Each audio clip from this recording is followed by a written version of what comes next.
Assalamualaikum warahmatullahi wabarakatuh. Alhamdulillah. Wassalatu wassalamu ala Rasulillah Muhammad ibn Abdillah wa ala alihi wa sahbihi wa man walah. Subhanaka la ilma lana illa ma 'allamtana innaka antal alimul hakim. Rabbi shrah li sadri wa yassir li amri wahlul 'uqdatan min lisani yafqahu qawli. Amma ba'du.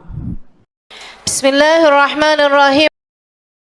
Apa yang harus kamu lakukan di tanggal 9 dan juga tanggal 10? Teman-teman saya sekalian, tanggal 9 kamu disunnahkan hari tersebut buat puasa. Puasa aja udah. Nggak ada amalan-amalan berfadilah yang lain, karena memang hari Tasyua itu bukan hari yang dimuliakan dengan sendirinya. Ia hanya jadi kayak semacam pembukaan buat hari mulia yang sebenarnya yang adalah hari Asyura. Jadi hari Tasyua kamu hanya perlu untuk berpuasa. Gimana dengan orang yang masih punya hutang puasa? Saudara sekalian, buat kamu yang masih pada punya hutang puasa, atau buat kita yang masih pada punya hutang puasa Ramadan tahun lalu, kalau datang hari-hari yang puasa sunnah nih, kita tuh nggak boleh puasa sunnah tapi masih punya hutang puasa wajib. Jadi repot kan? Nah, terus gimana dong? Kita kan juga pengen nih dapat pahalanya puasa sunnah. Kalau kita duluin puasa sunnah, nggak boleh, nggak sah, karena kita masih punya hutang puasa wajib. Sementara kalau mau hutang, bayarin dulu hutang puasa wajibnya, belum memungkinkan juga misalnya. Nah, ini Imam Nawawi dalam kitabnya, Imam Nawawi dalam salah satu kitabnya menceritakan dan disampaikan, berpendapat dan disampaikan pendapat Imam Nawawi ini dalam kitab I'anatul Talibin ala Syarhi Fathul Mu'in di bab tentang puasa. Beliau mengatakan, Imam Nawawi, bahwa kalau ada seseorang memiliki hutang puasa wajib dan dia sengaja menjatuhkannya atau melaksanakannya pada hari-hari di mana disunahkan pada hari tersebut untuk berpuasa, seperti misalnya dia sengaja menjatuhkan hutang puasa wajibnya, entah itu puasa wajib Ramadan, puasa wajib disebabkan karena haji, kan ada tuh haji yang jadi berhutang puasa thalathatin fil haji wa sabatin idza rajatum, 3 hari puasa di haji, di sininya melaksanakan 7 hari puasa. Nah, itu kalau seperti itu gitu. Atau hutang puasa nadar misalnya gitu ya, dia nadar puasa kan wajib dibayar tuh. Nah, kalau seperti itu masalahnya, maka dia menjatuhkannya pada hari Senin atau Kemis misalnya, yang memang disunahkan puasa dong pada hari Senin dan Kemis. Kata Imam Nawawi, dia mendapatkan pahala keduanya. Maksudnya hutang puasanya terbayarkan dan dia pun mendapatkan fadilah atau mendapatkan pahala puasa sunnah jika dia meniatkan keduanya. Jadi kalau dia niatnya berarti niat puasa wajib dan juga niat puasa sunnah, maka dia dapat tuh dua-duanya, kata beliau. Termasuk juga sholat. Kalau sholat, cuman masalahnya kalau sholat tuh mesti yang dua-duanya sunnah. Yang satu sunnahnya muakkad, sunnah karena memang sunnah secara menyendiri gitu ya, sunnah mustaqillah istilahnya. Yang satu lagi sholat sunnah yang karena mustaqillah, yang tidak menyendiri, itu bisa digabungin. Kayak misalnya pagi hari kamu sholat duha. Sholat duha tuh sholat yang menyendiri. Kalau kamu niatkan sekaligus sholat sunnah taubat, atau kamu mau bepergian sekaligus kamu niatkan sholat sunnah safar, nah itu 2 rakaat tuh bisa tuh niatnya sekalian. Usolli sunnatud duha wa sunnatis safar wa sunnatit taubah rakaataini lillahi ta'ala. Yang penting dua-duanya sama-sama sunnah. Tapi kalau yang 2 rakaat sholat itu wajib sholat fardu subuh yang kesiangan, usolli fardu subhi wa sunnati duha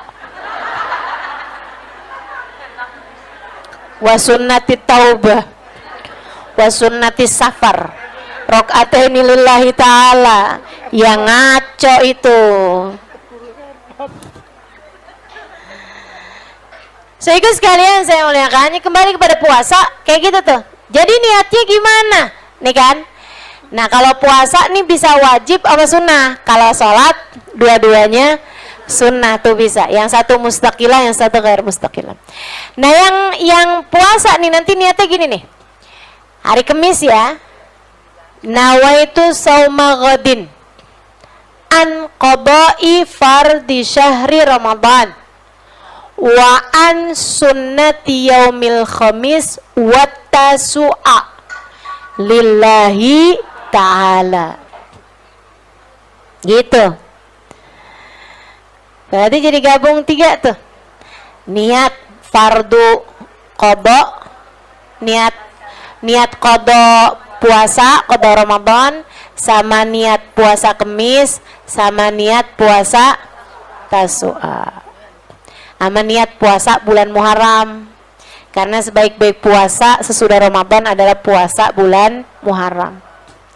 Tuh, enak tuh. Ustazah kalau kagak hafal bahasa Arabnya gimana? Ada bahasa Indonesia aja. Ya.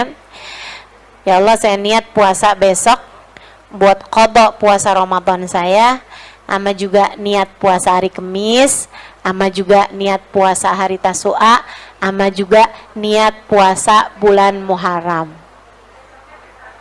Lillahi ta'ala. Kenapa?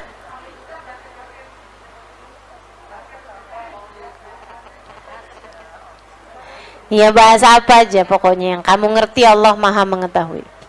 Kemudian yang besoknya, nah baru nih, namanya hari Asyura, hari mulia. Hari Allah memberikan banyak karunia kepada para nabi-nabinya.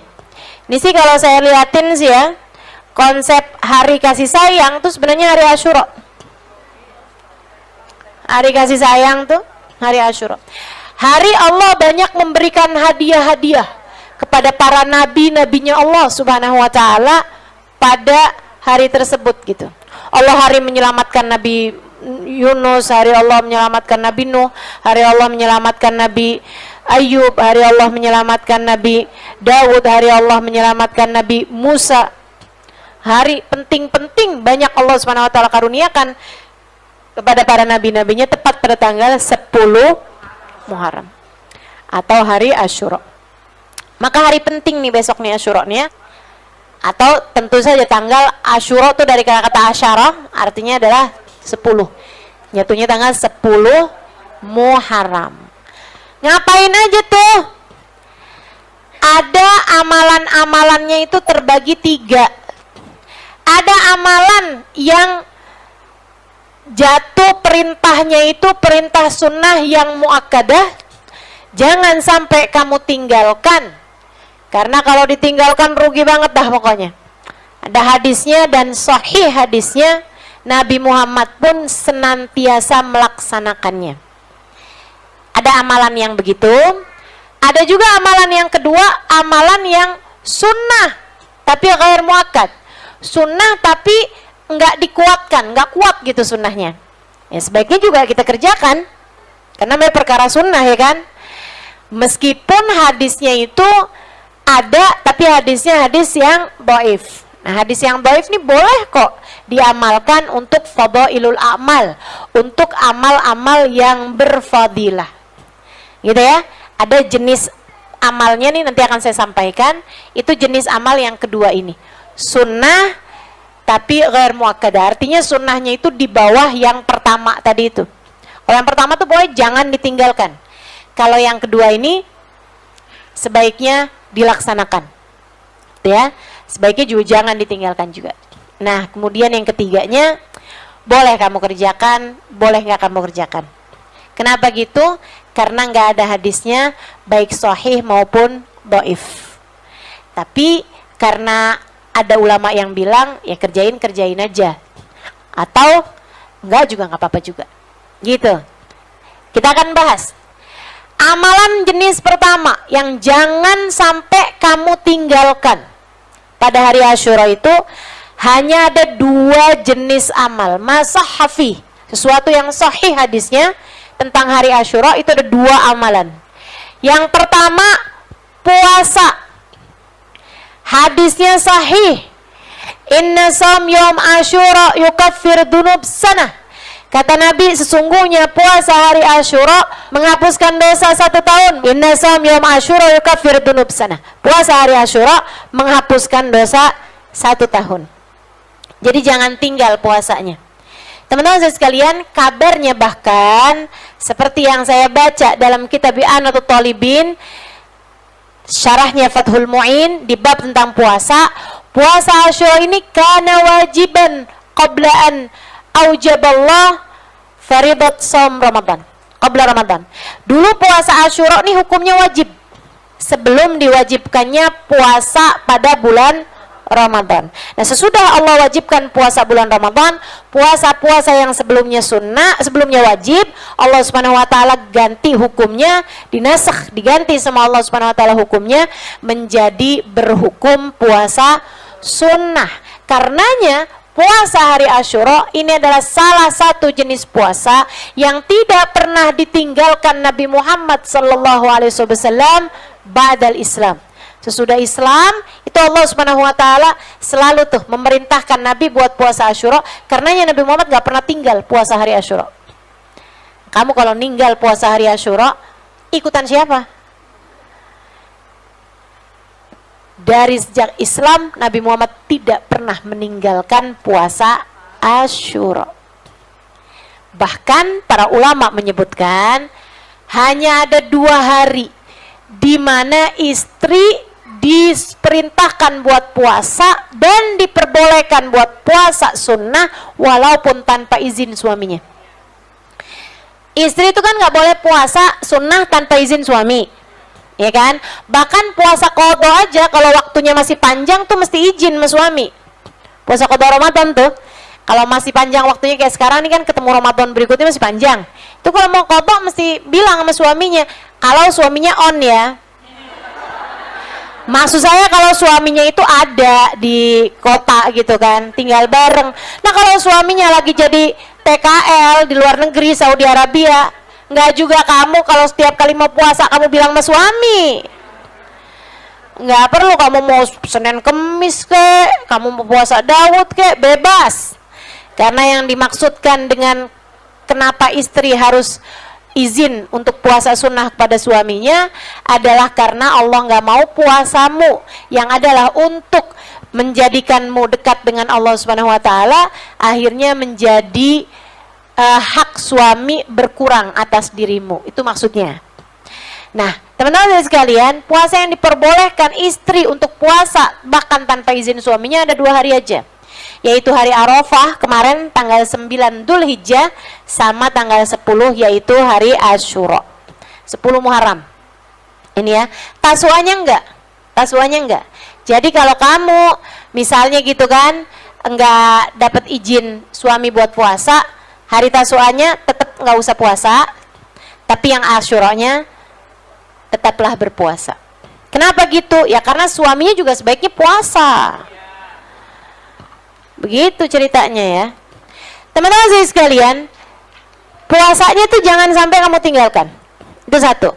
Nah, kenapa kita nih orang Islam juga sunnah puasa hari Tasu'a selain puasa hari Asyura? Jadi dulunya Asyuranya doang nih. Yang sunnah Asyuranya doang.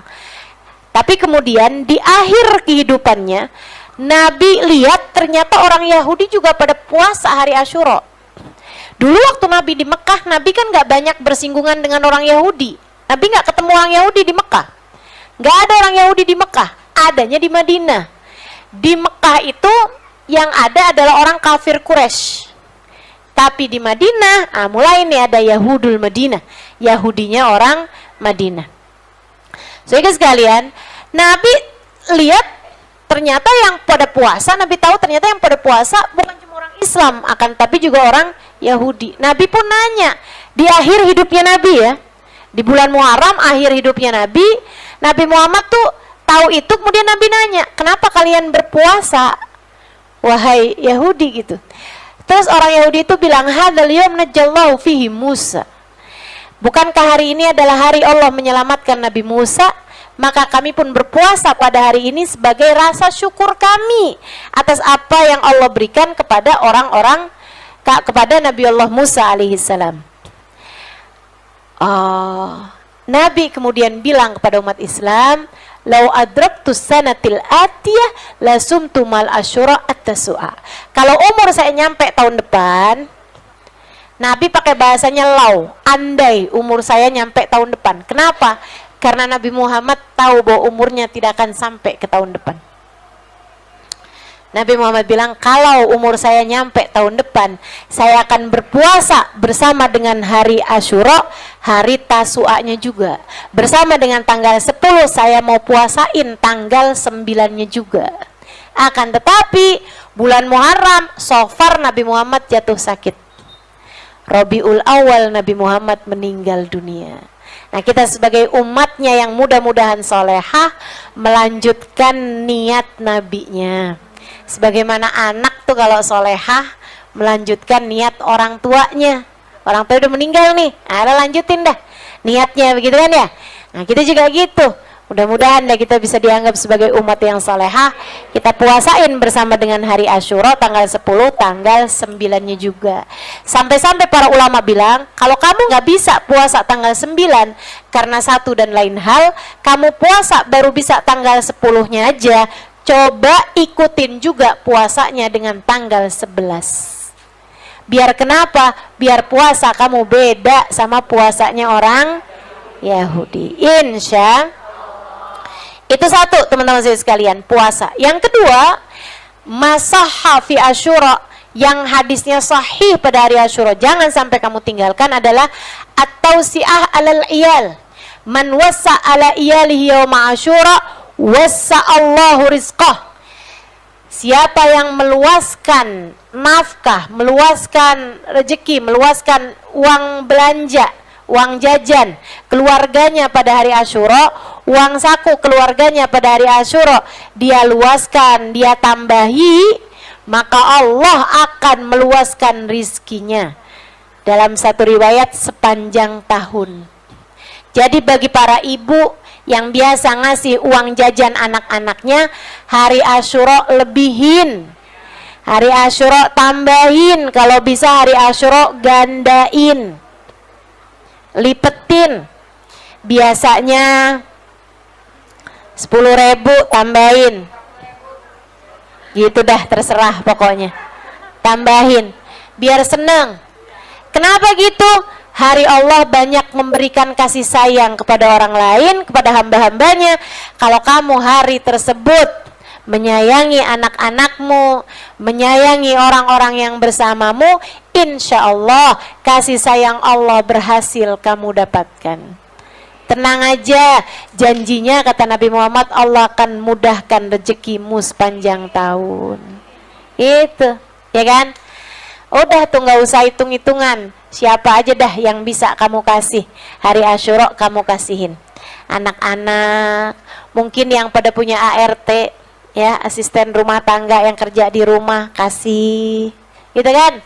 Udah ada punya siapa orang-orang sekelilingmu yang biasa kamu kasih. Gak usah takut teman-teman saya sekalian, rezeki itu dari Allah juga kok. Jangan kebanyakan hitung-hitungan berapa ya enaknya ya, 100.000 aja, jangan dah. 50 aja, jangan dah. 20.000 aja, ujung-ujungnya 5.000. Sehingga sekalian saya muliakan, yuk bismillah, bismillah, dipersiapkan ya hari Asyura. Dan buat para istri boleh sampaikan kepada suaminya, boleh, saya kasih izin buat sampaikan kepada suaminya. Tuh enaknya punya ustazah gitu tuh.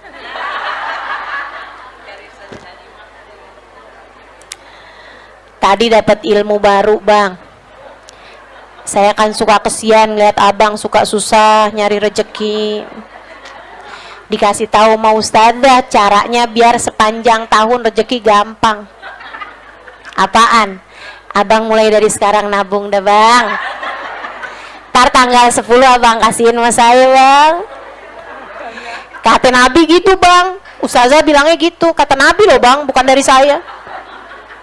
Bukan dari Ustazah Halimah juga, dari Nabi Muhammad bang. Kalau Nabi Muhammad gak bener, siapa lagi yang bener? Udah Nabi Muhammad dah yang paling bener bang. Percaya dah bang, Nabi percaya bang. Man wasa ala iyalihi yawma Asyura wasallahu rizqa. Dua hal ini yang hadisnya sahih. Kemudian saya akan sampaikan amalan-amalan yang ada hadisnya walaupun dhaif. Ya, hari Asyura sebaiknya juga jangan kamu lewatkan. Apa tuh? Menyantuni anak yatim, mengusap kepala anak yatim. Siapa yang mengusap kepala anak yatim pada hari Asyura, Allah akan berikan padanya pahala sebanyak helai rambut yang dia usap. Allah akan berikan padanya kebaikan sebanyak helai rambut yang dia usap. Maka carilah anak-anak yatim, terutama yang gondrong.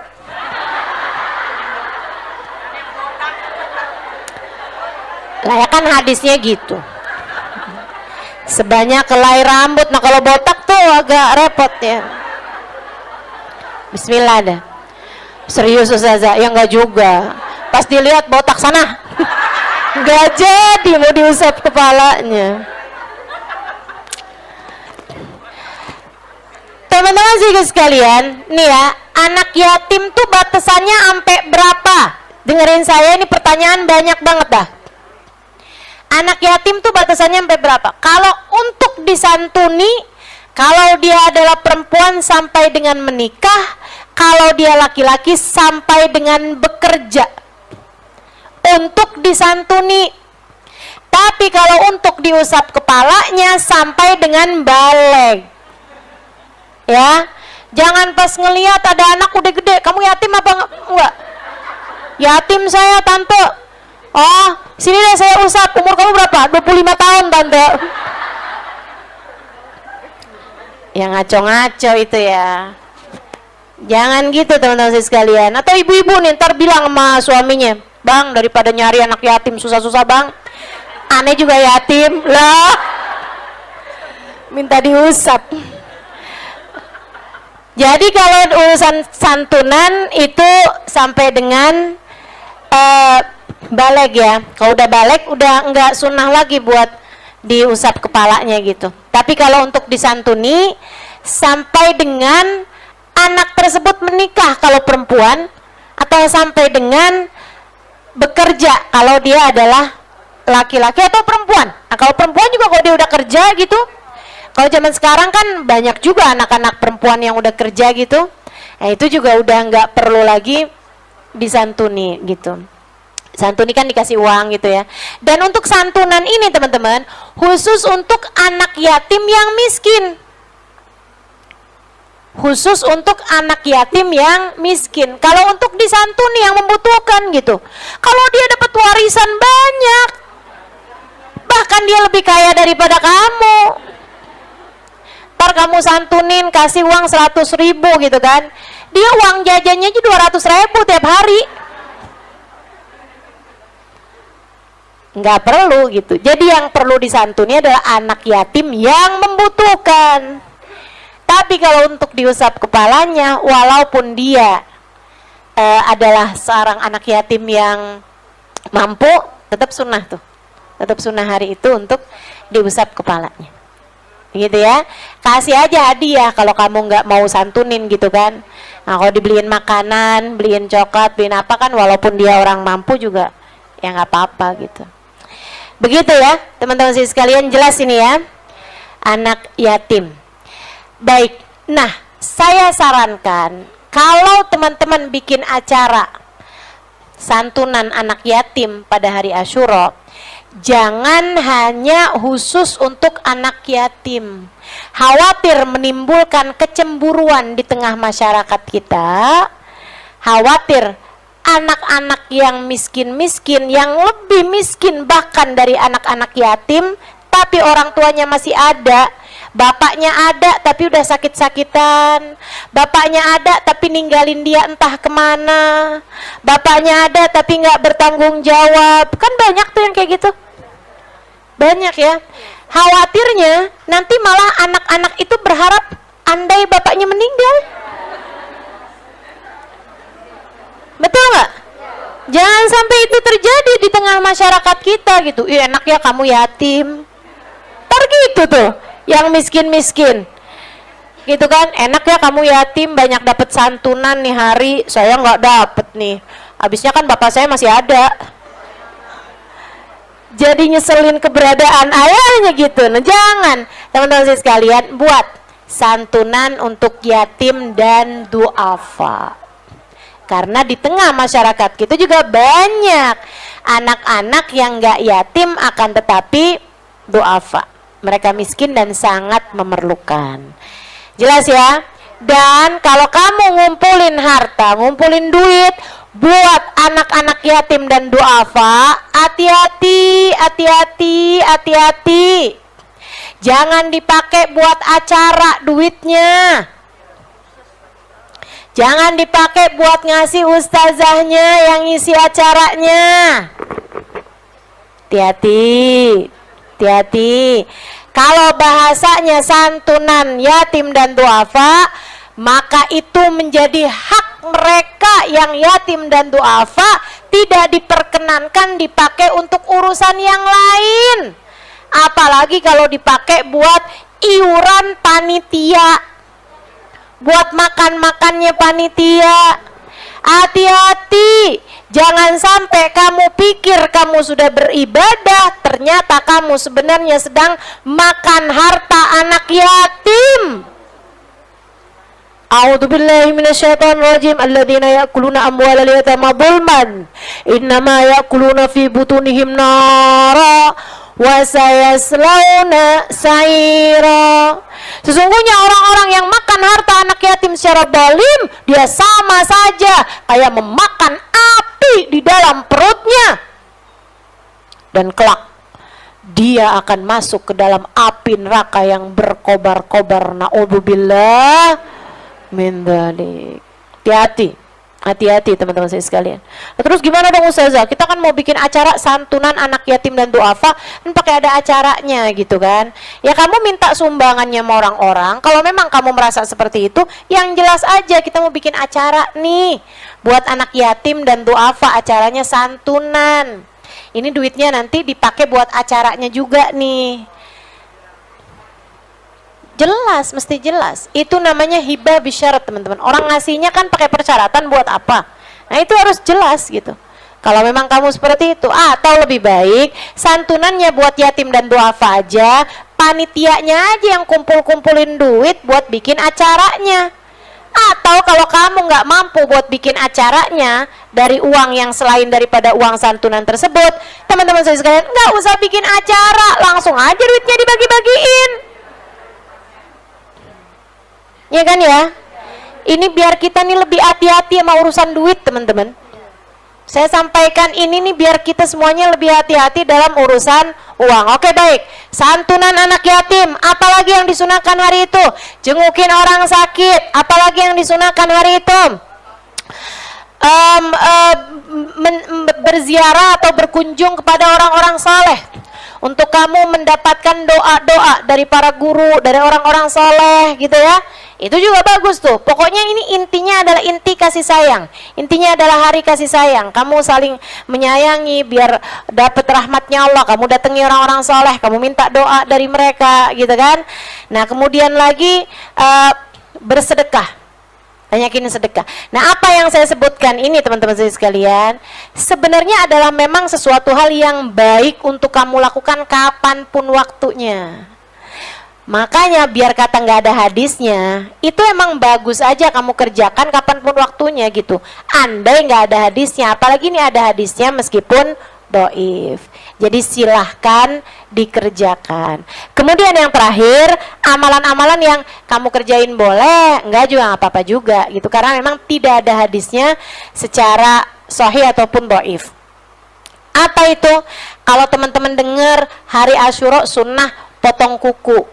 Ya lihat-lihat aja kuku kamu panjang apa enggak.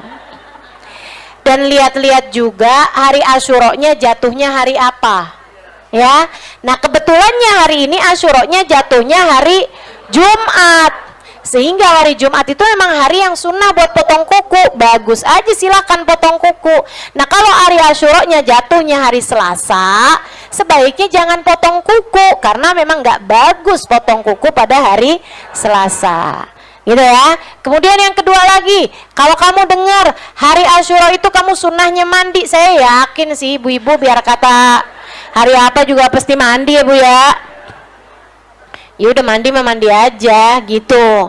Itu yang kedua. Kemudian yang ketiganya, kalau ibu-ibu dengar hari Asyura sunnah buat pakai celak mata. Nih Bu, saya bilangin, kalau kamu puasa hari Asyura makruh hukumnya pakai celak mata. Makruh hukumnya pakai celak mata sedang kamu dalam keadaan berpuasa. Jadi kalau kamu mau juga pakai celak mata hari Asyura, teman-teman saya sekalian, pakailah sebelum azan subuh. Sahur tuh pakai dah celak mata.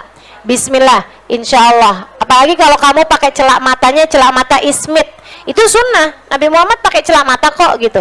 Dan Nabi Muhammad pakai celak matanya celak mata namanya ismit. Warnanya agak kemerahan kayak merah bata gitu ya. Itu yang biasa dipakai baginda kita Nabi besar Muhammad sallallahu alaihi wasallam. Jadi kalau kamu mau pakai sekali lagi sebelum subuh atau di waktu malam, gitu ya.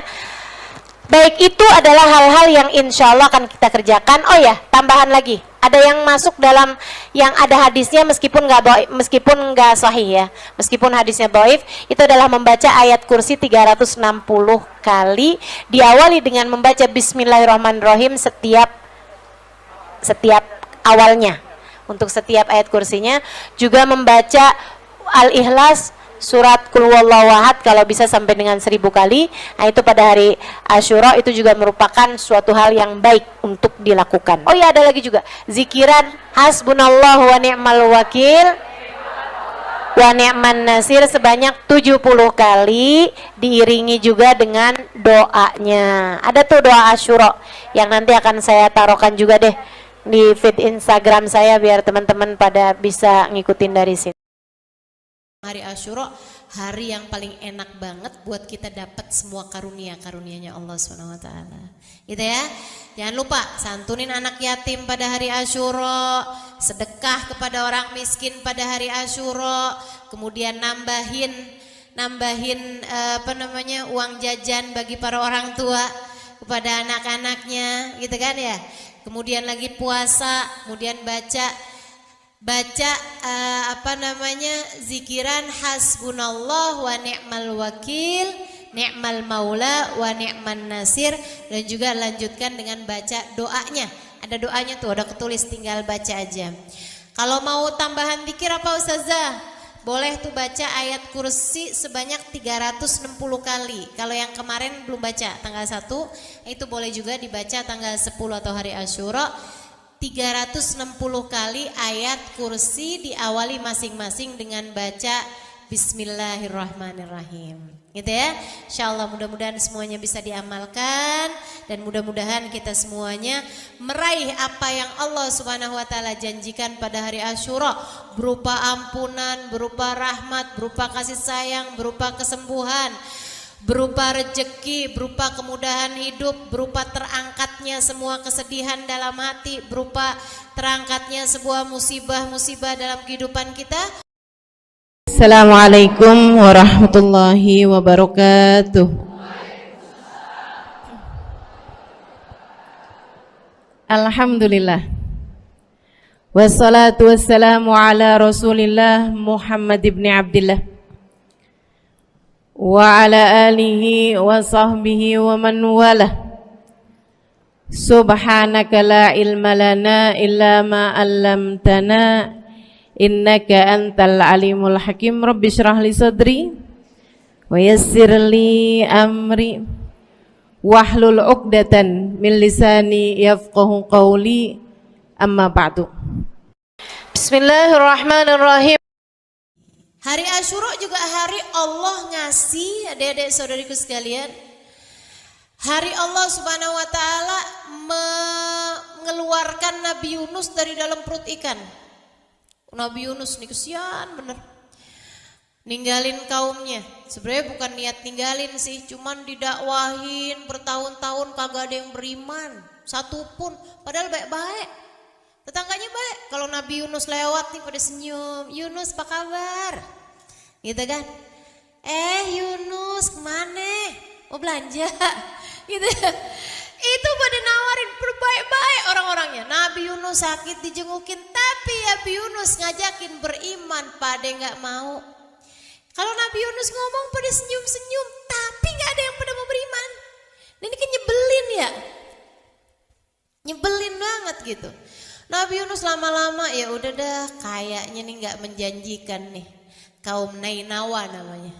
Kaum Nainawa nih kayaknya orang di kampung Nainawa nih kayaknya nggak menjanjikan nih. Udah dah, saya mau hijrah aja dah. Nabi Yunus bawa pakaiannya, bawa uangnya, Nabi Yunus pergi kemudian ikutan kapal laut yang pergi belayar ke negara yang lain. Nah di kapal itu juga pada banyak yang kenal Nabi Yunus, karena Nabi Yunus ini orang terkemuka, orang terpandang, anaknya seorang yang terpandang juga di kampung Nainawa situ. Yunus bin Matta nama ayahnya ya, ayahnya namanya Matta. Teman-teman saya sekalian, udah tuh Nabi Yunus lagi ada di dalam perahu, dapat sehari 2 hari, tiba-tiba saat perahu itu, kapal itu ada di tengah-tengah lautan, lagi nggak musimnya, kapalnya terombang-ambing, datang badai yang sangat dahsyat sekali. Waduh, pada ini ya nih terombang-ambing di atas kapal. Nah kodenya keluar. Semua penumpang kumpul sini. Udah sambil pegangan nih pada kumpul semuanya. Ini bukan waktunya badai. Ini juga bukan tempatnya badai, bukan musimnya badai. Kalau sampai terjadi badai seperti ini, pasti disebabkan karena ada anak kabur dari orang tuanya, atau ada istri kabur dari suaminya, ada istri minggat, ada anak kabur, ada istri minggat, atau ada budak lari dari tuannya. Katanya gitu. Semua penumpang itu ngerasa kayak bukan deh saya. Nabi Yunus bilang, saya bukan istri, saya juga nggak kabur dari ayah saya gitu ya. Saya juga nggak budak kabur dari tuan saya, tapi apa iya ya saya ya? Habis itu katanya nakodanya, kalau gitu semua dari kalian silakan tulis nama kalian masing-masing, kita undi. Masukin namanya diundi, seret. Keluar Yunus bin Matta. Kata Nabi Yunus, iya sih saya kabur dari perintah Allah. Disuruh dakwah di Nainawa, karena orang-orang yang gak pada beriman, akhirnya Nabi Yunus memutuskan untuk pindah gitu kan. Kali-kali tempat yang lain orang-orangnya mau beriman. Padahal kan kalau dilihat-lihat kayak gak salah ya. Orang kan kalau misalnya gitu ngajar di satu tempat, orangnya kagak ada yang pada mau sekolah di situ ya kan, pindah. Kan gitu kan? Nah, tapi rupanya tuh nggak mesti kayak gitu. Kita kalau mau dakwah tuh nggak bisa gitu. Diperintahkannya sama Allah di situ, ya udah di situ gitu. Saya ditinggal di Jakarta, ya udah saya mesti dakwah di Jakarta. Walaupun orang Jakarta kagak mau ada yang hadir, nggak peduli saya. Tetep aja saya ngajar.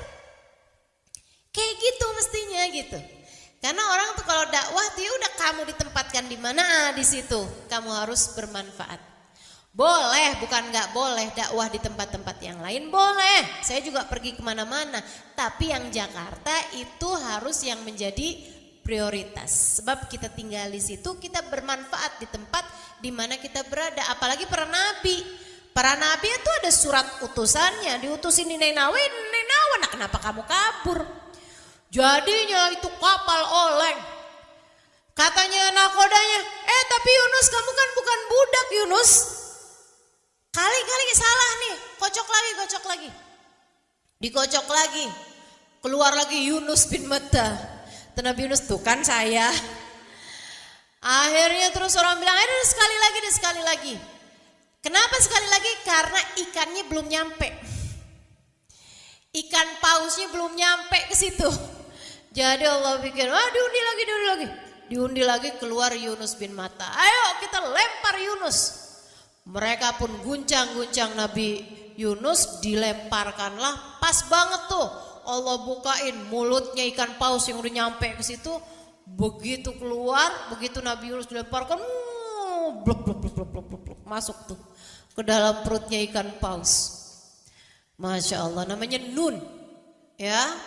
Ikannya nih namanya ikan Nun, gede banget ikannya. Teman-teman sekalian, akhirnya terus ikannya begitu ada Nabi Yunus di dalam, ikannya masuk kemudian ke dalam dasar lautan. Wow, Nabi Yunus ya ampun, nasib dalam perut ikan.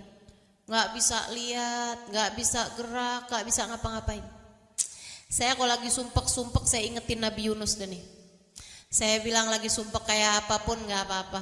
Saya nggak sesumpek Nabi Yunus.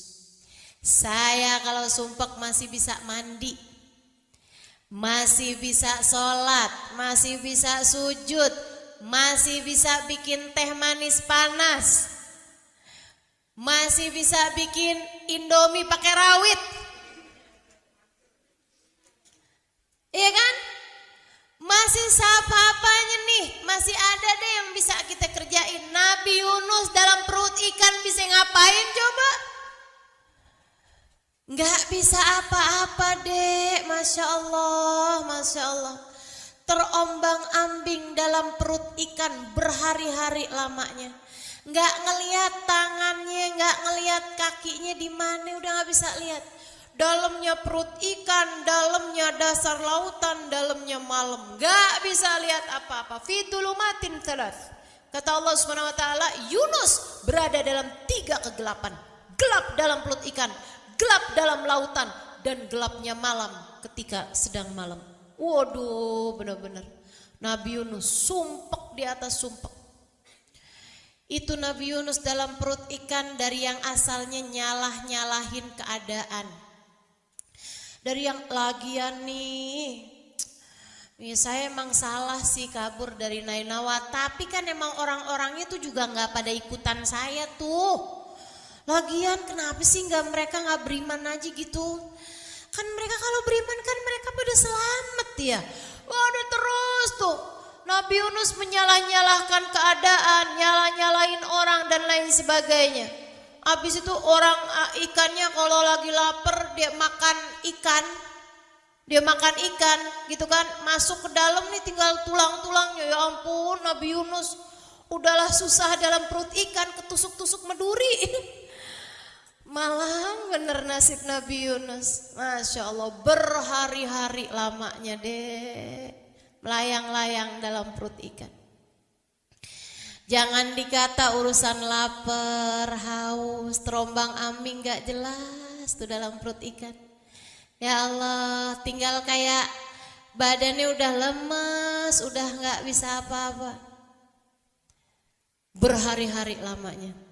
Sampai kemudian Nabi Yunus sadar, ya Allah, kemungkinannya berapa persen saya itu dilempar ke lautan, pas banget ada ikan ngebuka perut, ngebuka mulutnya. Kok bisa pas banget gitu? Ya enggak?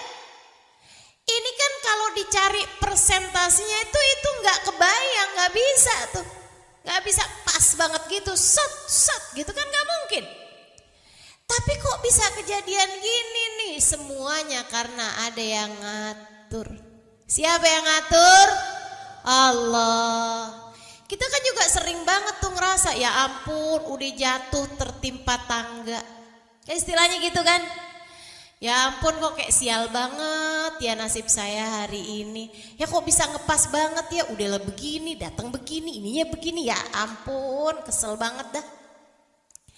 Teman-teman sekalian, saya sering kali mengingatkan Ketika satu perkara berada di luar kendalimu, itu adalah cara Allah mengingatkanmu bahwasanya kendali segala urusan memang tidak pernah berada dalam kendalimu.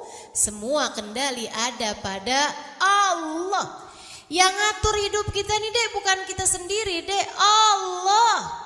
Allah, adik-adikku sayang, yang ngatur hidupmu tuh bukan kamu sendiri, tapi Allah SWT yang nentuin kamu jadi anaknya Bapak Fulan, Ibu Faltana, Ibu Fulana. Kamu mukanya begini, gitu ya. Kamu kulitnya warnanya ini, rambutnya keriting apa lurus apa ikal mayang. Nah, itu udah ada ketetapannya masing-masing dek, bukan ada dalam pengaturan kamu. Nggak ada dalam aturan kamu. Kamu nggak bisa ngatur apa-apa. Nanti malam kamu akan tidur jam berapa, bukan kamu yang ngatur. Di luar kendalimu adik-adik sekalian. Besok paginya kamu akan bangun jam berapa, nggak dalam aturan kamu. Walaupun kamu usahain pakai alarm ini itu apa segala macam, tetap aja bangunnya pada waktu yang telah ditetapkan Allah. Betul apa enggak? Sering enggak kamu udah pakai alarm, tahu-tahu bangun kesiangan juga. Ternyata alarmnya lupa dihidupin. Saya pernah tuh kejadian kayak gitu, kesel banget dah. Masya Allah, Masya Allah. Teman-teman sekalian, ya emang Allah tuh mau ngasih tahu gitu, Halimah, yang ngebangunin kamu kan alarm, tapi aku. Kamu usaha betul. Kamu usaha, tapi sandaranmu, andelanmu jangan kepada alarm. Karena semua urusan andelannya ada pada Allah. Kendali urusan tersebut, remote-nya adanya sama Allah. Remote-nya segala urusan itu nggak ada dipegang sama orang, nggak ada ceritanya saya pegang remote-nya langit, nggak ada. Yang pegang kendali remote-nya alam semesta ini yang pegang Allah. Bahkan hatimu yang pegang Allah kok kendalinya. Jadi teman-teman saudaraku sekalian, ini Nabi Yunus begitu menyadari hal tersebut, Nabi Yunus bilang, la ilaha illa anta. Tidak ada yang ngatur hidup saya kecuali Engkau. Tidak ada pengendali dalam hidup saya selain Engkau ya Allah. Subhanaka, maha agung Engkau, maha mulia Engkau, maha segala-galanya Engkau ya Allah. Inni kuntu minadh-dhalimin. Emang saya yang salah. Kenapa saya ditugaskan di Nainawi, ternyata saya malah pindah, malah minggat, malah kabur. Saya meninggalkan negara tersebut tanpa beristikharah, tanpa minta apa yang menjadi keputusanmu ya Allah. Teman-teman sekalian, Nabi Yunus pun berulang-ulang mengucapkan kata tersebut. La ilaha illa anta subhanaka inni kuntu minadh dhalimin. La ilaha illa anta subhanaka inni kuntu minadh dhalimin. Terutama dengan hatinya. Ya Allah, maha suci Engkau ya Allah. Maha agung Engkau ya Allah. Saya yang salah ya Allah. Emang saya enggak benar ya Allah. Saya nih Allah yang banyak dosanya ya Allah. Saya ya Allah yang salah ya Allah.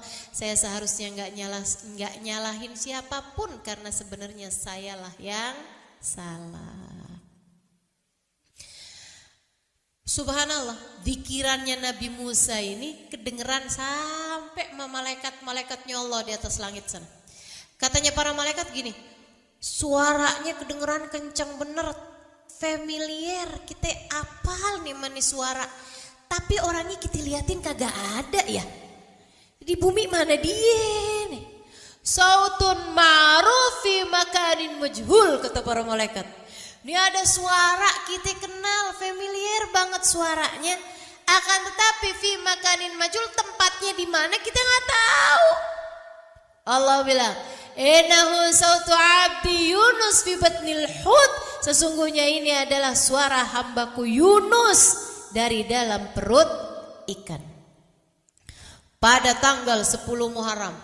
Sesudah dalam satu riwayat 6 bulan. Dalam satu riwayat 40 hari. Dalam satu riwayat 16 hari Nabi Yunus dalam perut ikan. Dek, mestinya mau mati ya enggak? Orang gak makan, gak minum, gak apa-apa itu dalam perut ikan. Mati tuh mestinya. Mestinya tuh perut ikan tuh jadi kuburannya Nabi Yunus. Sekalian mati di situ. Tapi Allah emang berkehendak lain. Kenapa Allah berkehendak lain? Karena suara zikirannya Nabi Yunus dan kepasrahannya kepada Allah serta pengakuannya bahwa beliau telah berbuat dosa. Pengakuan dosa, pengakuan salah. Ini yang punya nilai di mata Allah. Allah sampai bilang laula annahu minal musabbihin la labitha fi batnil hut ila yaumi yub'atsun.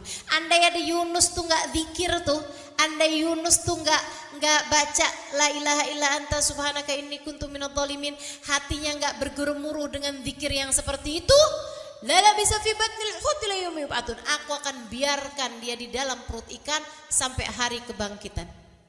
Artinya tuh perutnya ikan itu bakalan jadi kuburnya Nabi Allah Yunus.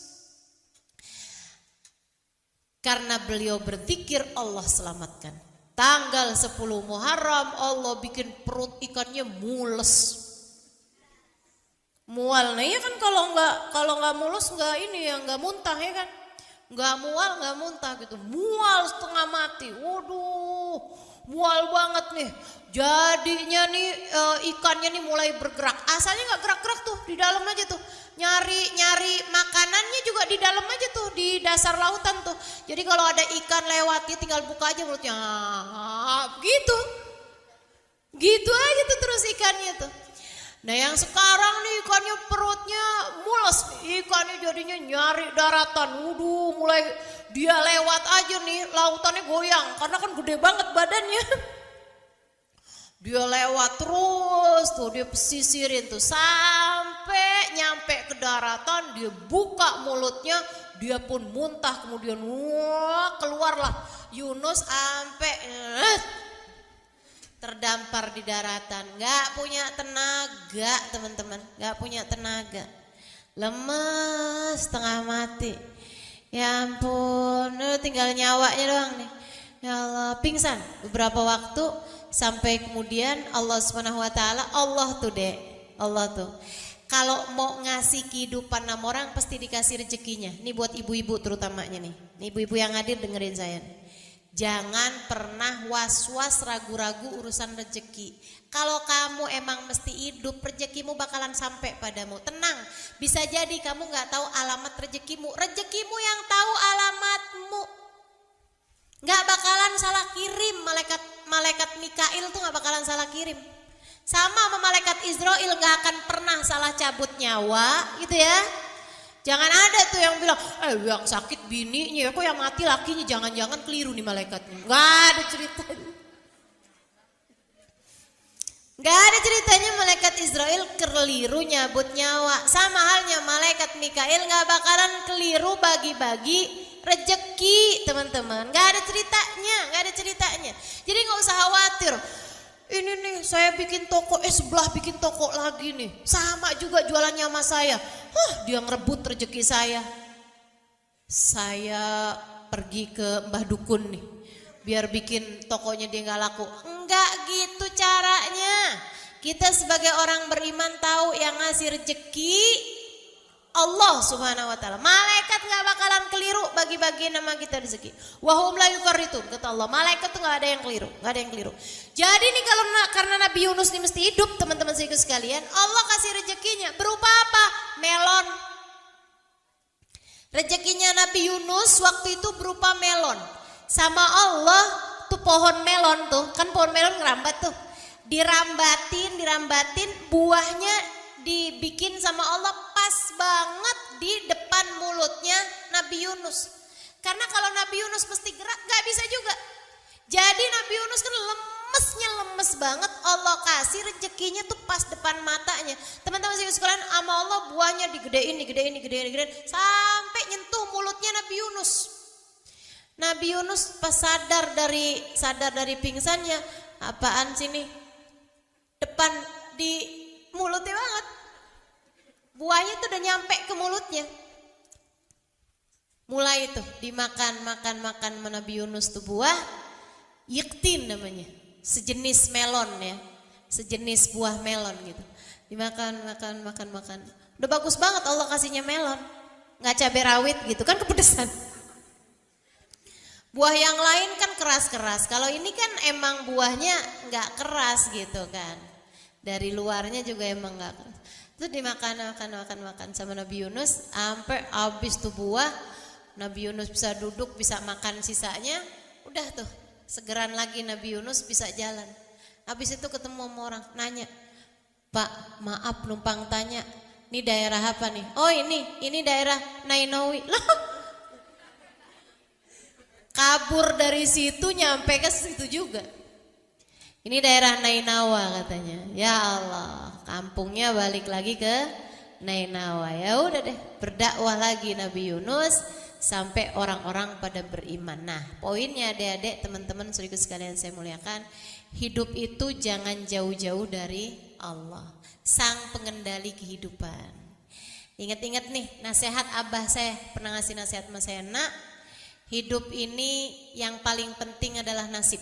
Dalam hidup nih yang paling penting adalah nasib. Nasib itu semuanya ada dalam kendali Allah. Kalau kamu kepengen nasib kamu bagus dalam hidup, jangan pernah tinggal Allah. Jangan mau jauh dari Allah, jangan mau ninggalin Allah." Nah ini tuh Allah keluarkan Nabi Yunus dari dalam perut ikan tuh pada hari 10 Muharram atau hari Asyura. Maka nih yang ngerasa lagi sumpek, lagi susah, lagi gak enak hati, lagi aduh kayaknya terluka batinku, merana jiwaku, galau hatiku, gitu ya, yang kayak lagi bolak-balik nih, gue perlu healing nih, bolak-balik tinggal healing mulu ya. Ini teman-teman saudaraku sekalian, silahkan untuk semakin mendekat kepada Allah Subhanahu wa taala dengan selalu bergantung kepadanya. Deketin Allah bukan hanya pada hari Asyura, tapi memang hari Asyura hari yang paling enak banget buat kita dapat semua karunia-karunianya Allah Subhanahu wa taala. Gitu ya. Jangan lupa santunin anak yatim pada hari Asyura, sedekah kepada orang miskin pada hari Asyura, kemudian nambahin uang jajan bagi para orang tua kepada anak-anaknya, gitu kan ya. Kemudian lagi puasa, kemudian baca zikiran hasbunallah wa ni'mal wakil, ni'mal maula wa ni'man nasir, dan juga lanjutkan dengan baca doanya. Ada doanya tuh, ada ketulis, tinggal baca aja. Kalau mau tambahan zikir apa Ustazah? Boleh tuh baca ayat kursi sebanyak 360 kali. Kalau yang kemarin belum baca tanggal 1, itu boleh juga dibaca tanggal 10 atau hari Asyura. 360 kali ayat kursi, diawali masing-masing dengan baca Bismillahirrahmanirrahim, gitu ya. Insyaallah mudah-mudahan semuanya bisa diamalkan, dan mudah-mudahan kita semuanya meraih apa yang Allah Subhanahu wa taala janjikan pada hari Asyura, berupa ampunan, berupa rahmat, berupa kasih sayang, berupa kesembuhan, berupa rezeki, berupa kemudahan hidup, berupa terangkatnya semua kesedihan dalam hati, berupa terangkatnya sebuah musibah-musibah dalam kehidupan kita. Mudah-mudahan Allah kabulkan kita dan menjadikan salah satu di antara mereka yang meraih itu semua. Ala hadiniyah bikulli niyatin salihah jami'ah syamilah ila hadratin Nabi. Al-Fatihah. Assalamualaikum warahmatullahi wabarakatuh. Alhamdulillah. Wassalatu wassalamu ala Rasulillah Muhammad ibn Abdillah wa ala alihi wa sahbihi wa man walah. Subhanaka la ilma lana illa ma 'allamtana innaka antal alimul hakim. Rabbi shrah li sadri wa yassir li amri wahlul 'uqdatan min lisani yafqahu qawli. Amma ba'du. Alhamdulillah, Ibu-ibu sekalian saya muliakan, hadiah indah di mana Allah mengizinkan kepada kita untuk menghadapnya. Bukan main. Siapa kita ini sampai diizinkan Allah untuk bolak-balik menghadap kepada Allah Subhanahu wa taala dalam salat-salat kita. Saya pernah dengar dari para guru-guru kami, guru-guru saya, mereka mengatakan di saat orang sholat, di saat kamu sholat, di saat saya sholat, bukan hanya karena saya mau sholat, kamu mau sholat, akan tetapi karena kamu dianggap mulia di mata Allah, sehingga Allah izinkan dirimu untuk menghadap padanya. Ketika saya sholat, bukan hanya karena saya mau sholat, akan tetapi karena saya punya nilai di mata Allah, sehingga Allah izinkan kepada saya untuk menghadap padanya. Sebaliknya, ketika kamu tidak mau sholat, bukan hanya karena kamu tidak mau sholat, akan tetapi karena kamu sudah jatuh dalam pandangan Allah, terhina dalam pandangan Allah, sehingga Allah tidak lagi mengizinkan kepadamu untuk menghadap kepadanya.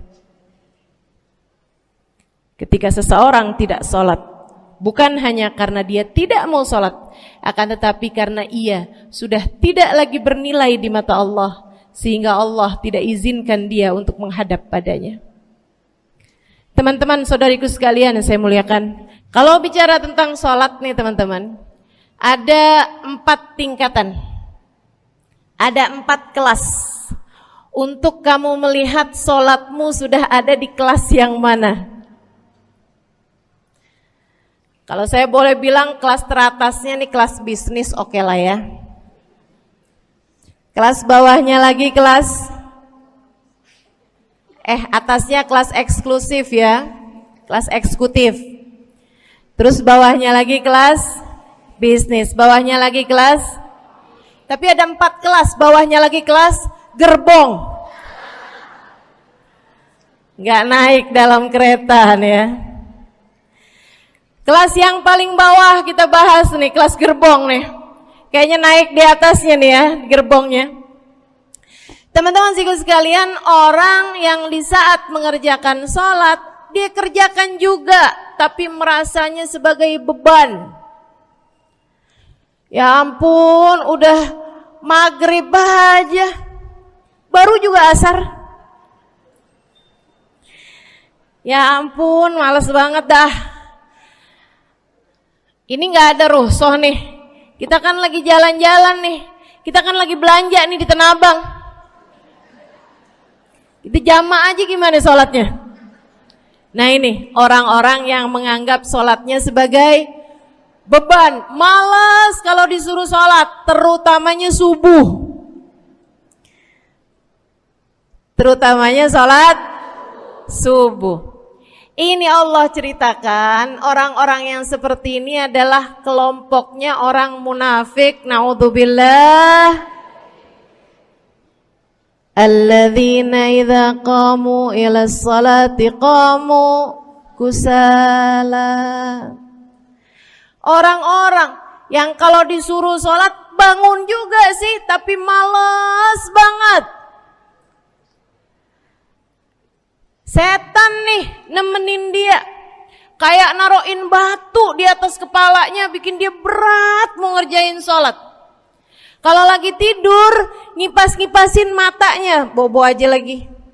5 menit lagi, 5 menit lagi, bangun-bangun udah siang. Pernah terjadi padamu?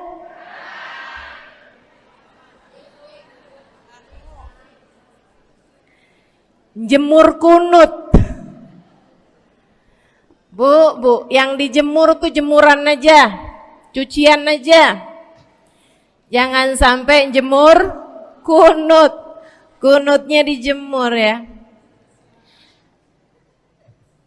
Ketika ada seseorang yang disampaikan kepada Nabi Muhammad, bahwasanya orang itu tidak bangun kecuali sesudah azan subuh, artinya enggak tahajud, artinya enggak bangun di sepertiga malam terakhir, bangunnya sesudah azan subuh. Nabi mengatakan padanya tentang orang itu, Nabi bilang pada para sahabatnya, inna syaitan bala fi udhunih, itu adalah orang yang telinganya dikencingin sama setan. Pada pernah dikencingin setan? Kalau bangunnya habis azan tuh dikencingin setan. Kalau bangunnya udah terbit matahari dikencingin siapa kira-kira? Insyaallah. Teman-teman saudariku sekalian yang saya muliakan, alladzina idza qamu ila sholati qamu kusala, malas bener kalau diajakin sholat, sampai sebagian sholatnya dikerjakan keluar dari waktunya. Yang seperti ini masuk dalam firman Allah Subhanahu wa taala, a'udzubillahi minasyaitonir rajim, fawailul lil musallin alladzina an salatihim sahun. Fawailul lil musallin alladzina hum an salatihim sahun. Celaka orang-orang yang salat. Kenapa kok orang salat celaka ya Allah? Sebab mereka an salatihim sahun, melalaikan salat mereka. Apa maksudnya melalaikan? Imam Sayyidina Ibnu Abbas dalam salah satu tafsir beliau mengatakan, alladzina yuakhiruna an waqtiha au yuqaddimuha ila ghairi waqtiha. Orang-orang yang mengakhirkan sholat sampai keluar dari waktunya atau memajukannya sebelum waktunya. Mau pergi ke Tanah Abang nih, jam 11. Ntar kita ribet nih urusan sholat duhur. Dah sholatin sekarang aja. Ini orang-orang yang fawailul lil musallin. Bu, sesibuk apapun dirimu, jangan pernah ninggal sholat. Bu, lagi ngerjain perkara penting apapun kamu, jangan pernah mengakhirkan sholat. Jangan pernah mengeluarkan sholat dari waktunya. Kenapa gitu? Karena bu, sholat itu urusanmu sama Allah. Gak ada yang lebih penting daripada itu. Gak ada yang lebih penting daripada itu. Siapa yang mementingkan Allah, dia bakal dipentingin sama Allah. Siapa yang meremehkan sholatnya, berarti dia telah meremehkan Allah. Siapa yang meremehkan Allah, dia akan diremehkan oleh Allah. Na'udzubillah min dzalik. Buat adik-adik jomblo, jangan pernah mau kawin sama orang yang gak sholat. Biarpun kamu udah nunggu cukup lama, kalau ada yang lamar kamu dan dia gak sholat, jangan mau bu. Dek, ibu-ibu juga, kalau ada yang janda di sini,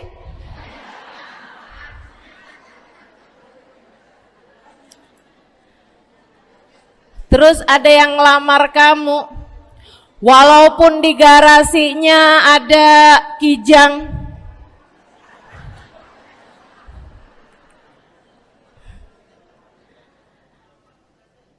ada bebek, motor maksudnya ya, datang melamar kamu, jangan terima. Orang yang gak sholat, kamu jangan mau jadi istrinya. Kenapa? Saya kasih tahu ya, Allah aja dia tinggalin, apalagi kamu.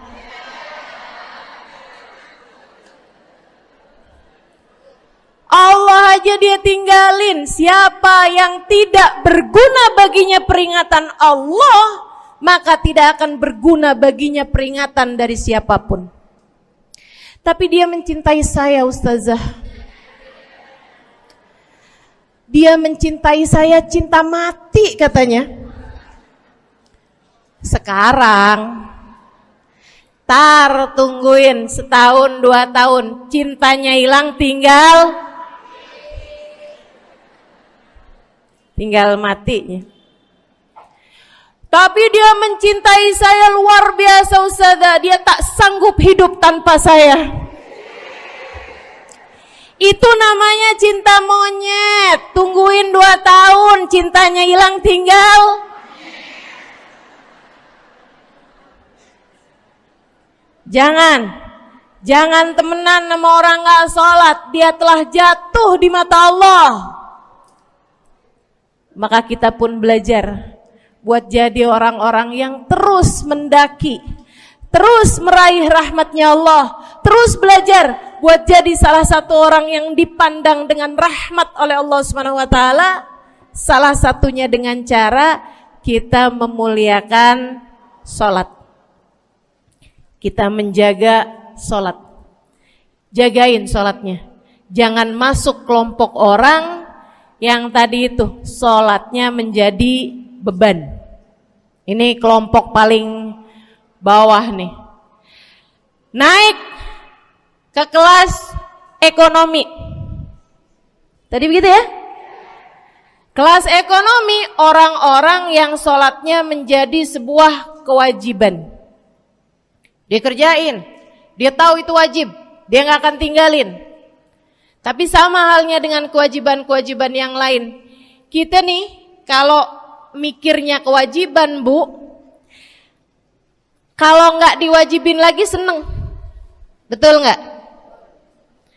Masih ada kayak beratnya gitu ngerjain sholat. Orang yang sholatnya dianggap sebagai kewajiban. Kayak anak-anak sekolah tuh. Wajib pakai seragam. Wajib ngerjain PR.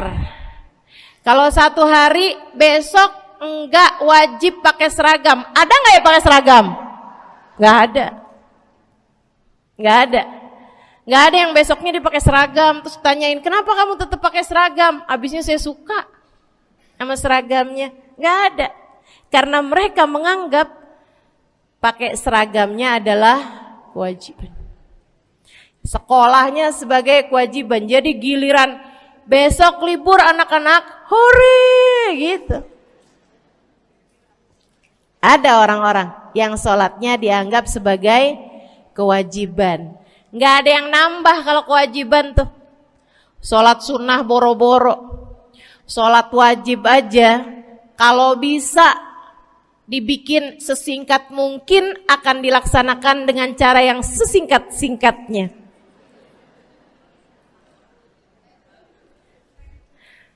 Habis ruku tidal sujud cepet bener ya. Malaikat raqib sama malaikat atid nih udah tahu aja kalau dia sholat. Habis ghairil maghdubi alaihim waladdallin. Malaikat atid bilang sama malaikat raqib, kulhu, catat kulhu udah pasti.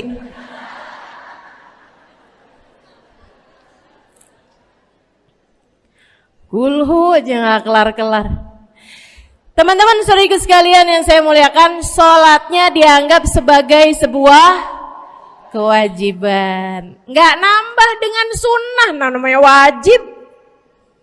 Kita naik lagi insya Allah. Sholatnya kita naikkan. Dari yang kewajiban, kita naik menjadi kelas bisnis. Sholatnya sebagai sebuah kebutuhan.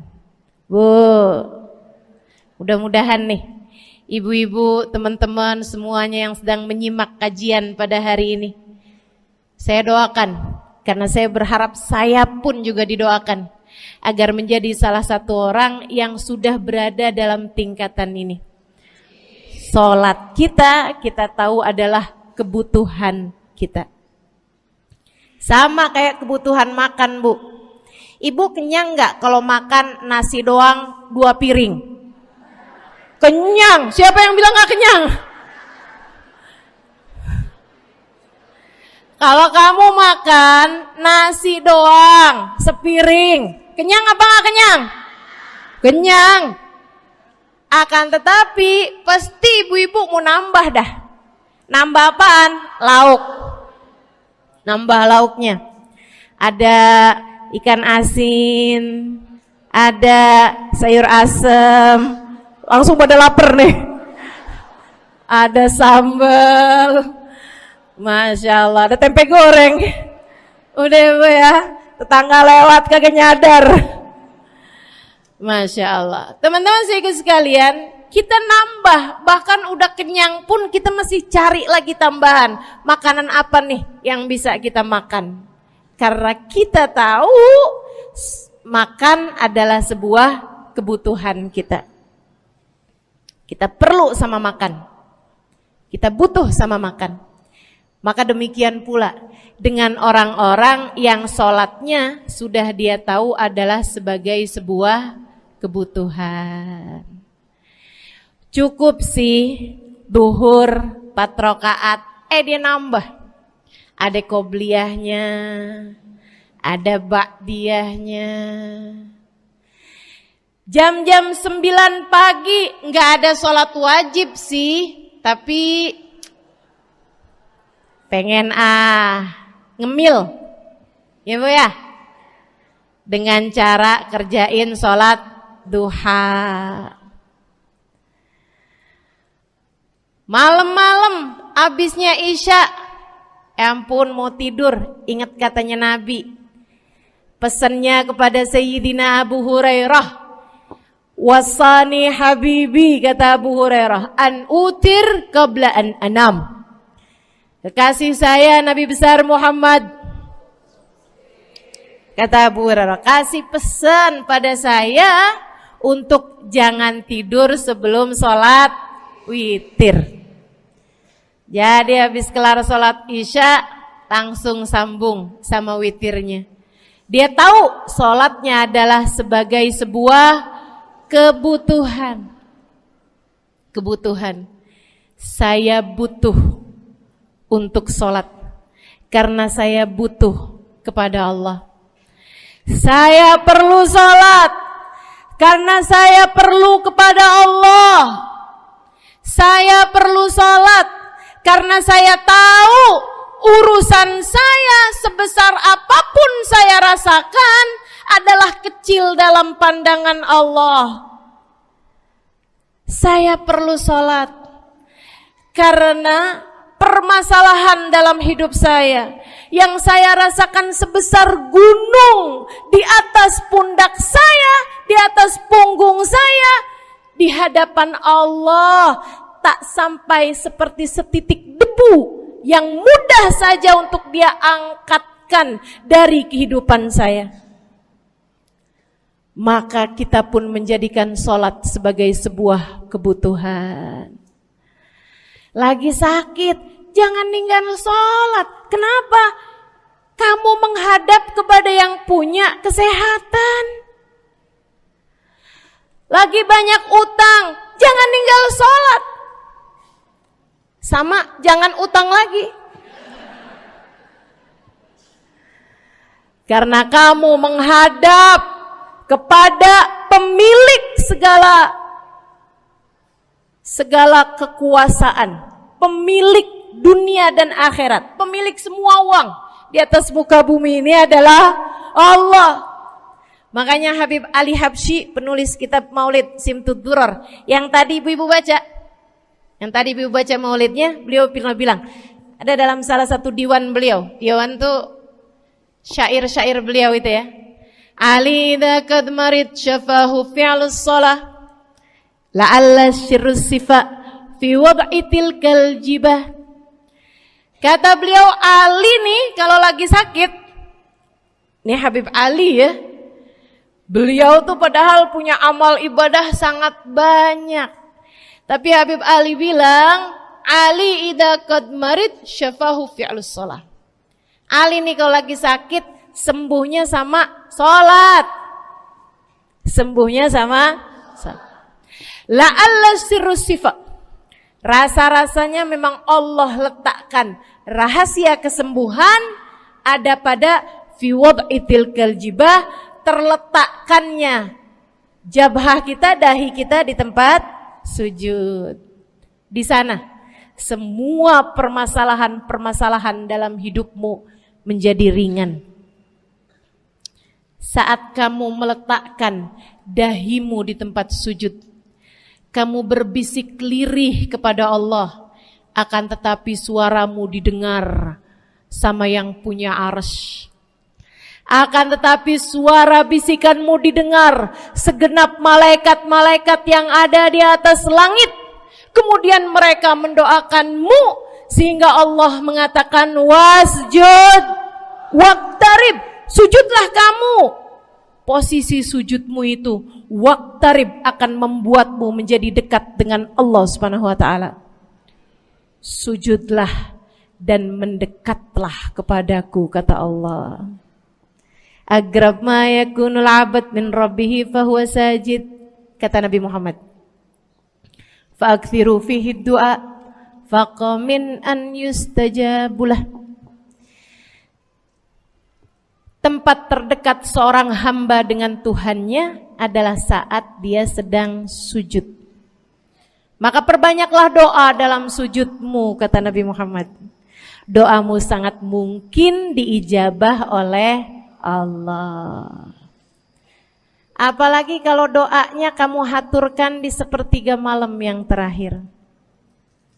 Saat-saat di mana kebanyakan manusia di sekelilingmu yang lalai berada dalam tidurnya, berada dalam alam mimpinya. Para ulama tuh sampai bilang, Bu, dari kehususannya sepertiga malam yang terakhir, orang yang ngerjain maksiat aja sepertiga malam yang terakhir tuh tidur. Ibu gak pernah tahu orang-orang pulang diskotik jam berapa? Gak tahu ya, sama. Tapi Bu, yang pasti mereka tuh sepertiga malam yang terakhir malah pada pulang, malah pada tidur gitu. Orang maksiat aja itu sama Allah dibuat tidur tuh di jam-jam yang biasanya turun rahmatnya Allah. Allah mau milih nih mana nih hamba-hambaku, pilihan-pilihanku akan aku bangunkan untuk menghadapku. Kemudian Allah Subhanahu wa taala bertanya, hal min mustaghfirin, hal min taib, hal min talibi hajatin faunilahul matalib. Siapa nih di antara kalian yang lagi mohon doa, minta pertolongan, mohon ampunan, akan aku beri, kata Allah Subhanahu wa taala, sebab kalian meminta pada waktu yang paling aku suka. Kalau punya hajat minta. Kapan mintanya? Dalam sujud. Kapan sujudnya? Dalam sholatmu di sepertiga malam yang terakhir. Bu, ngelihat muka-mukanya pada punya hajat banyak-banyak nih. Gimana tahajudnya? Mudah-mudahan Allah jadikan kita salah satu di antara mereka yang menyibukkan diri di sepertiga malam yang terakhir, insyaallah. Sampai-sampai Bu ya, saya tinggal lama di kota Hadramut dulu. Orang-orang di Hadramut, orang awamnya, itu kalau mereka punya anak kecil umur 1 tahun, 2 tahun, 3 tahun tuh, punya anak bayi, balita gitu. Kalau mereka bangun di sepertiga malam yang terakhir, mereka akan membangunkan anak-anaknya walaupun buat main. Alasannya 2. Yang pertama, agar mereka terbiasa bangun di jam-jam segitu. Nantinya kalau besarnya mereka jadi udah kebiasaan bangun di jam segitu, gampang ngerjain tahajud. Alasan yang kedua, ibu-ibu sekalian, agar anugerah, karunia, rahmat, pemberian Allah yang Allah turunkan di sepertiga malam yang terakhir, anak-anak mereka pun berhak untuk mendapatkannya karena mereka tidak sedang dalam keadaan tidur dan dalam keadaan berjaga. Kan kebalik orang kita. Anak-anak kita, cucu-cucu kita kalau bangun jam segitu kita tidurin lagi, masih malam. Mama masih ngantuk, nak. Masya Allah. Ibu, saya punya ibunya guru saya. Saya punya guru salah satunya dan yang tercinta di hati saya, Sayyidil Habib Umar bin Hafid. Guru saya. Beliau punya ibu namanya Hubabah Zahra. Almarhumah, baru meninggal masa-masa deket pandemi. Ya Bu ya, baru aja beberapa tahun silam meninggalnya. Itu ibu-ibu sekalian punya anak kalau nggak salah 12. Kalau nggak salah 12 anak beliau. Laki-laki 5. Kalau saya nggak salah ya, mohon maaf kalau saya salah. Kemudian yang perempuan 7. Semuanya soleh-solehah. Semuanya Bu, jadi orang-orang yang luar biasa, yang terutamanya anak yang pertama yaitu Habib Ali Masyhur jadi mufti pada zamannya di Kota Tarim. Sampai wafatnya beliau masih sebagai mufti. Mufti itu Bu, permasalahannya umat